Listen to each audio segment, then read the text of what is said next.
Welcome to my first podcast episode in my podcast, Root Cause Healing. And when we're talking about root cause healing, we have to talk about the Epstein Barr Virus. And you probably see me talking about Epstein Barr Virus a lot.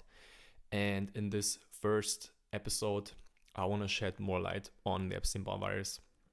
What is caused, which conditions are really caused by the Epstein Barr virus, what's happening in the body when you get Epstein Barr virus, what are the stages of EBV, and why basically nobody's talking about that. We can even talk about if it makes sense to test for Epstein Barr virus as well.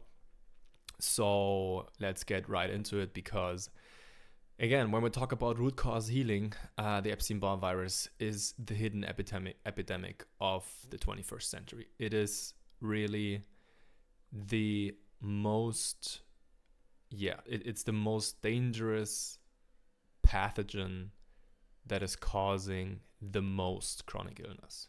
The most, okay? A lot of people talk about parasites and parasite cleansing and so on. That's not true. The Epstein Barr virus is by far the biggest threat, and it's getting worse and worse and worse.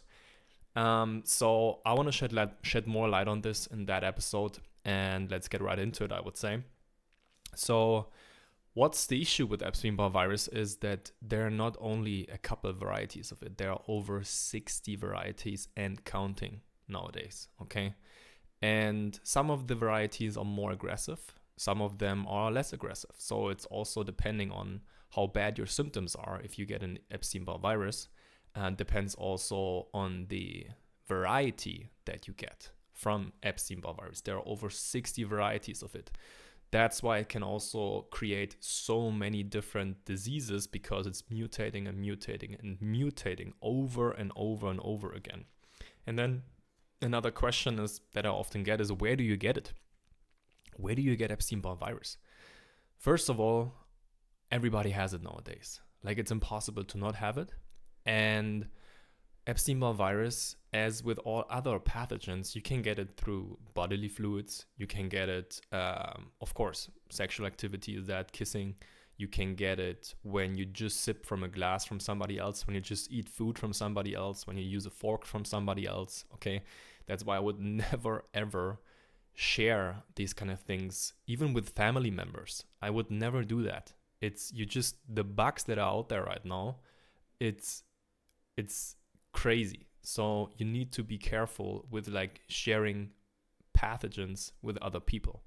So make sure to avoid that as fast as possible. But blood transfusions is also a big one where you can get Epstein Barr virus, because the blood is full of EBV most of the time. You can inherit it, okay?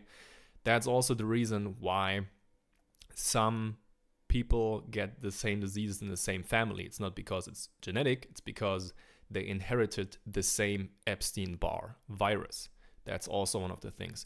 You can even get Epstein Barr virus in a restaurant, because when in the restaurant everything has to be quick, there's lots of stress. When a chef cuts his finger, he's just putting a band-aid on, he has black gloves on. And then even if there's one drop of that blood going into your food, or if it's like contaminated on the knife and he still cuts the food with his knife, you can have like Epstein Barr virus in your restaurant food. And I don't want you to be afraid to go to restaurant. I just want you to know that it's possible to catch EBV virtually everywhere. Yeah, you can catch it everywhere. Not only in restaurants, at public bathrooms, you can catch it on shopping cart handles, on door handles. It's basically everywhere. I mean, bacteria is more on these shopping cart handles, but you can also catch herpes viruses, and EBV is a herpes virus, by the way. So you can catch it basically everywhere, and that's also why everybody has it. It's most contagious when you have mononucleosis, which we're also going to talk about in a second, because most people only know Epstein Barr virus from the infamous kissing disease. But there's so much more to it, okay? And what's more to it is that there are basically 4 stages of the Epstein Barr virus when you're contracting it. So the first stage is basically you get it. You can get a slight sore throat because of it. You can also just feel a little bit, cranky, you can feel a little bit like you have a flu or something like that, but it's nothing major, okay? And then it goes dormant again in your bloodstream and in your system. And then when your immune system drops again, that's typically in college, when you're a teenager, when you are partying a lot, when you have a stressful life, when you don't eat well, when you don't take care of your immune system, when you drink alcohol, and when you share bodily fluids with other people, it's easy to catch an EBV. Another one, or you have just a lowered immune system and the EBV that is in your system can then cause mononucleosis, which is the infamous kissing disease. This is only stage 2 of Epstein Barr virus. And here's the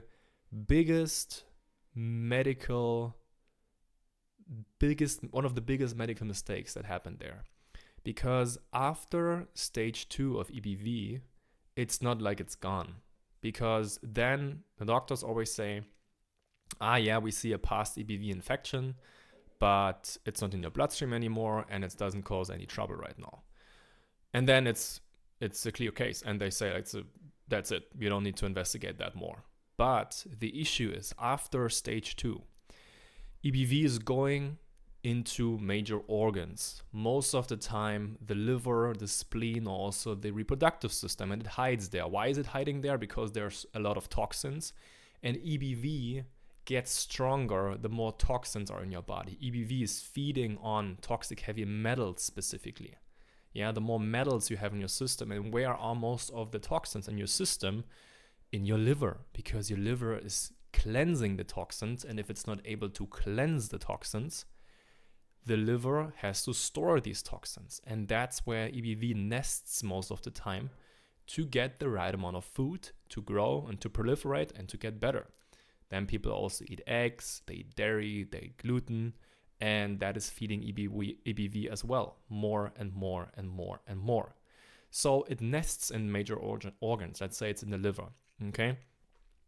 And then you get your next immune system drops. That can be like even decades later. That can be like 2 years later. That can be 5 years later, 10 years later.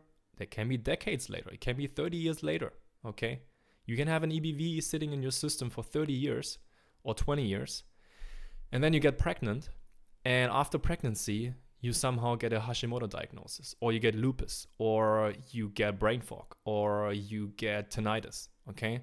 And then you don't know why. And you take all the blood tests, and they just show that something is not right, or they show everything is right, and then you don't even know what is causing it, because then you just get some medication described. But what's happening is when you have that next immune system drop, or when you feed the virus too much, that can be, for example, you get more contamination from heavy metals in your system. I don't know where you could get that, but I know where, but you know also where probably, but you can get lots of heavy metal contamination in general.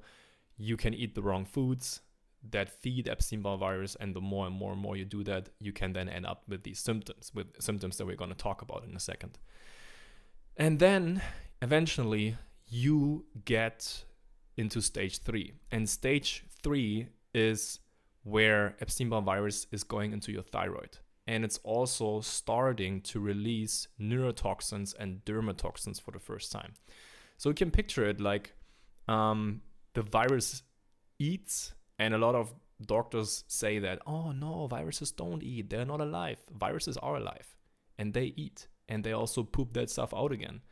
And what they release, what they poop out, are neurotoxins or dermatoxins. When they feed on toxic heavy metals, for example, like mercury, aluminum, copper, then they release a neurotoxin or a dermatoxin. Dermatoxins are toxins that cause skin issues, and they cause rashes, eczema, psoriasis, and these kind of things.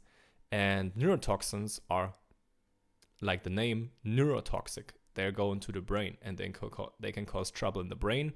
But they can also cause they can land on nerves, and they're basically, your nerves are allergic to the neurotoxins from the Epstein Barr virus. It's inflaming the central nervous system. It's inflaming your nerves. And then we're also going to talk about the symptoms that's causing. But in stage 3, this is periodically, okay? And it's going onto the thyroid. and you get your Graves' disease diagnosis, you get your hypothyroidism, you get your hyperthyroidism, you get your Hashimoto diagnosis, then this is in stage 3, actually. This is in stage 3, where you get the first real chronic symptoms from Epstein Barr virus. And then it can also stay in that stage, even for a couple of years. But typically it goes pretty fast into stage 4. There are 4 stages in general. And stage 4 is where the Epstein Barr virus is targeting your central nervous system. And this is where we get in trouble. Because when it attacks your central nervous system, you get neurological issues. You get tinnitus, you get numbness, you get ringing in ears is tinnitus, you get brain fog, you get chronic fatigue, you get nerve pain, yeah. You get all these, you get Lyme disease, yeah. And we're gonna go through all the symptoms in a second, but this is what can happen when the virus is going after your nervous system. Yeah, breathe in for a second, but this is what's happening. This is stage 4, okay? And when that's happening, we get in trouble. We get bad symptoms. Even MS is then in that stage, okay? Stage 4, Epstein Barr virus is causing multiple sclerosis, for example. These are the stages, yeah? And then we have all these symptoms that are then caused by the Epstein Barr virus, most of the time in stage 4, but also in stage 3. Stage 3 is more lupus, for example, and thyroid issues. But the neurological stuff is more in stage 4. So I want to go through some of or almost all the diseases and symptoms that are caused by Epstein Barr virus, because it's important to know. And then, doctors say, or people say, yeah, but this is only a factor that could contribute to these symptoms and conditions. No, it's the single cause. EBV is the cause for the symptoms and diseases that I'm going to mention right now. Okay, it's the cause, the single cause for chronic fatigue syndrome, ME/CFS, Hashimoto, eczema and psoriasis. Eczema and psoriasis is when EBV is sitting in the liver and feeding specifically on metals like copper and mercury and releasing neurotoxins, and these neurotoxins flow through the bloodstream, and then they go to your skin and cause eczema and psoriasis, especially when you're dehydrated, especially when you have a lot of fats in the bloodstream and your body's trying to get rid of these dermatoxins through your skin. Lyme disease. Lyme disease is not bacterial. I don't know if there are still people that are believing that myth, but Lyme disease has nothing to do with tick bites. Tick bites can only maybe trigger even Lyme disease diagnosis, but neurological issues can't be caused by bacteria. Lyme disease is Epstein Barr virus. Brain fog, big one. That was my biggest symptom. I had a lot of Epstein Barr virus issues that I'm going to talk about also, but the brain fog was my biggest issue. And what's happening is when EBV is sitting in your liver and releasing neurotoxins, specifically when it's feeding on metals like mercury, for example, these neurotoxins go through your body, through your bloodstream. They can cross the blood-brain barrier, and then they can interfere with your neurotransmitter chemicals, leading to electrical impulses that get disrupted by that. And then you can have the feeling of like being slightly drunk, trouble focusing, trouble concentrating. You know what you want to say, but you can't get the words out. Forgetfulness. You feel like not present. Somebody stuffed cotton wool in your forehead. Like, this is really what's going on when you have EBV. Can be also solely caused by heavy metals, and it's like super severe, but typically EBV is involved in that. And lupus, fibromyalgia, rheumatoid arthritis, MS, multiple sclerosis, tinnitus, vertigo. It's when it's inflaming the vagus nerves, heart palpitations as well. Raynaud's syndrome, it can contribute to hot flashes. Hot flashes is also when there are other toxins in the liver. Yeah, that hot flashes also, like, so many people and doctors and endocrinologists, they say that hot flashes are caused by hormones or menopause or perimenopause. So that's not true. It's a liver issue. And also I had clients that healed hot flashes when they were like 29, 30. Like, there are women that get hot flashes. There are even men that get hot flashes, but there are women that get hot flashes in their 30s or in their 20s. It's not caused by menopause. It's not caused by hormones. It's by a liver that is too overburdened, and that when the liver is getting too overburdened, it runs hot. And when it's trying to expel that heat, you get the hot flashes and night sweats. Corneal disease, eye floaters, glaucoma, aches and pains, headaches, and migraines even, nodules, all nodules, cysts and tumors, EBV, thyroid nodules, EBV, any kinds of cysts that you have in your body, like PCOS, for example. It's EBV in your reproductive system. Infertility, mystery infertility is caused by EBV. Yeah, also that can cause even miscarriages. If you have like a lot of miscarriages and you don't know why and you ran all the tests, it's subtle inflammation in your utero that is causing it to spasm a little bit, which can interfere with the natural process of the pregnancy, and you can have miscarriages. Endometriosis caused by EBV. Hormone imbalances, fibroids, EBV. Menstrual disorders such as, for example, irregular periods, EBV. Yeah, it messes up the reproductive system and the hormones as well. The adrenals can play a role there, yes, but mainly it's EBV in the reproductive system. I also had a client it's last year, we have 2025. You probably saw that sometimes on my Instagram. Her name is Lena. She healed like her severe acne within like 3 months, but she also got her period back after 7 years. 7 years, because we worked on the EBV and we worked on getting her hormones back. So that's actually also caused methylation problems. Yeah, methylation problems where you get the 5-MTHR gene mutation. It's just an inflammatory marker. It has nothing to do with the genes. It's another myth. I could do a whole video about that, but yeah, methylation issues, EBV, mystery infertility, I talked about it. Cold hands and feet. When you have the neurotoxins that inflame your central nervous system, and not the central nervous system, you also your general nervous system, you can get cold hands and feet, and you can get lots of sensitivities. There are even some people that have, when they have MS, when they have severe neurological symptoms, fibromyalgia, MS, they can't even shower because the water that is going on their head and the water that is going just on their head is too much for the nervous system, because the nerves are so sensitive, so inflamed because of the EBV neurotoxins that you can't handle that.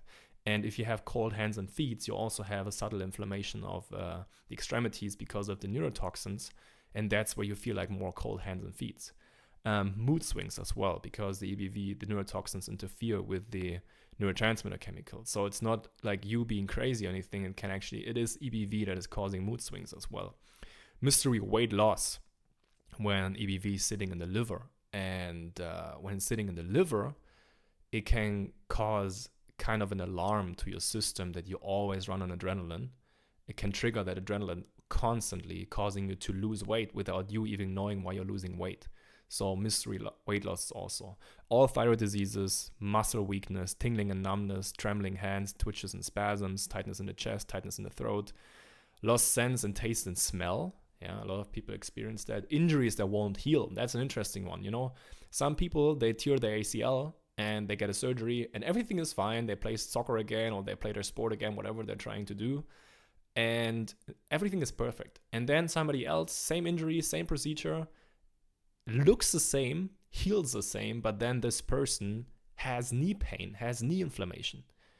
The reason for that is because if you have an injury, viruses, especially EBV, loves to go to injured places and cause inflammation there and nest and basically go to the nerve that is injured. The nerves have like little root hairs and they fray basically, and the EBV goes directly into these locations and can cause trouble there, where you get inflammation and then injuries. They just don't heal. So you can have that as well.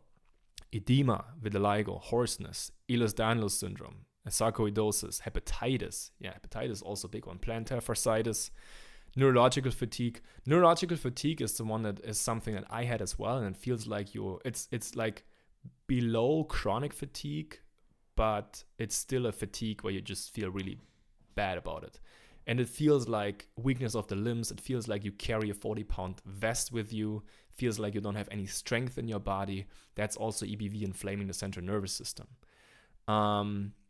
Yeah. Should we talk about cancer? I don't care. Yeah. Prostate cancer. Prostate cancer is caused by EBV. Leukemia. Leukemia is actually Epstein Barr virus in the monostage. And when there's enough mercury in the bloodstream, you get leukemia. Most cancers are caused by Epstein Barr virus. Pancreatic cancer, breast cancer, lung cancer, thyroid cancer, liver cancer, some brain cancers, ovarian cancer, uterine cancer, cervical cancer, and even more. So this is not an exhaustive list, okay? But these issues are caused by EBV. It's not like it's one of the contributors to it. These issues are caused by it, okay? And with that in mind, it's like really important to understand that when you are going out there now and you're trying to test for EBV, then the issue is that they can only test for Epstein Barr virus in the blood. And the virus is not sitting in the blood anymore. The virus is sitting in the liver. The virus is sitting in your spleen. The virus is sitting in your reproductive system. Causes also enlarged prostate, not only reproductive system of women, of course, also in men. And when you test for it and it doesn't show up in the blood, then everybody thinks, yeah, you don't have EBV, but you have it because you have these symptoms. And these symptoms and conditions are caused by Epstein Barr virus. So that's what's really going on. And it's actually crazy out there. And it's getting worse and worse and worse and worse because we're eating the wrong foods. We don't cleanse our bodies. The more we cleanse, the better it is to get rid of the EBV because you take away the fuel for the EBV. And, you can say what you want, but there are so many people that I helped to get rid of EBV. Like, just for example, there was one woman from California. She's actually 76 years old, and she had like severe chronic fatigue. Like, the video with her is also on my YouTube. Her name is Virginia, but she had severe chronic fatigue, and she asked herself, is that it? Is that how my life's going to be like when I'm at that age? Is it normal? Is it just aging? It's not. And she healed that. It took her 5 to 6 months. Is it a long time in healing? No, it's not. It's absolutely not. It's actually very fast to heal this chronic fatigue. And it's definitely possible. Like, I've been showing that over and over again, that if you get rid of the EBV, you get rid of these symptoms. I healed it for myself. I had brain fog, I had the fatigue, I had the tinnitus also. And this is something that can be really stubborn. I also had it in stage 4. And I'm still taking care of it because it's dormant doesn't mean I go back to my old lifestyle and just eat whatever I want. I want to make sure that these symptoms are not coming back because I actually don't want to have a messed up brain again. I can work 10 hours straight every day. And I don't have any problems. So I'm really afraid of like getting these symptoms back. And in order to not get these symptoms back, I take care of my body. So that's really important. And if you want to know how to get rid of your Epstein Barr virus, there are so many individual situations about that. And therefore, I offer everybody a free discovery call. All that you need to do is to go to my website. Link is in the description here under that podcast and video. So all that you need to do is to go to the website, www.theobergmann.com. You can book your free discovery call there, and then we will call you. It's for 10 to 15 minutes. We first analyze your situation, figure out if and how I can help you in the first place. And if so, especially with your EBV symptoms, and if so, we would go on a strategy call for like 60 to 90 minutes. That call is also for free. It's a consultation, an initial consultation where we would show you a strategy on how you can achieve your health goals, how you can get rid of, like, what are the steps you need to take in order to get rid of Epstein Barr virus, in order how to heal that. So that's what we discuss in the strategy call. I would highly recommend you doing that because, you can try all the different approaches and you can all try the different diets and functional medicine doctors, regular doctors, taking medication, but nobody knows that. Nobody's going after the EBV, and if they want to go after EBV, they don't know how to do it. So I would highly recommend you doing that, because if you don't take care of that very thing that is causing so many issues, and you probably think right now, okay, I have this one, this symptom, this symptom, this symptom, this symptom, makes so much sense. Yeah, it makes sense because it's all caused by the same bug. I'm not saying everything is caused by EBV, but I'm saying that a lot is caused by Epstein Barr virus. And there are over 60 varieties again. And it's really important to take action about that. Otherwise, the symptoms get worse and you can't really do what you want to do in life. You see like business and career opportunities slip away because you're not feeling well. You're so tired. You're so brain fogged. You can't do anything anymore. You rely on medication, maybe even immunosuppressants, because EBV, as you just realized, is causing so many autoimmune conditions as well. So in order to get rid of that, you need to work on that Epstein Barr virus. It's such a bad pathogen in our systems that is causing so many issues. And as soon as you realize that you have that and that you get rid of it, it can change your whole life again. So make sure to book that call, and link is in the description, www.theobergmann.com. And we see each other in one of the next videos. Subscribe to my podcast. I'm really happy to see you here. And subscribe to my podcast that you don't miss out on any future episodes. Check out the other episodes, and we're gonna talk soon. So bye-bye, and see you in one of the next videos or podcasts. Bye-bye.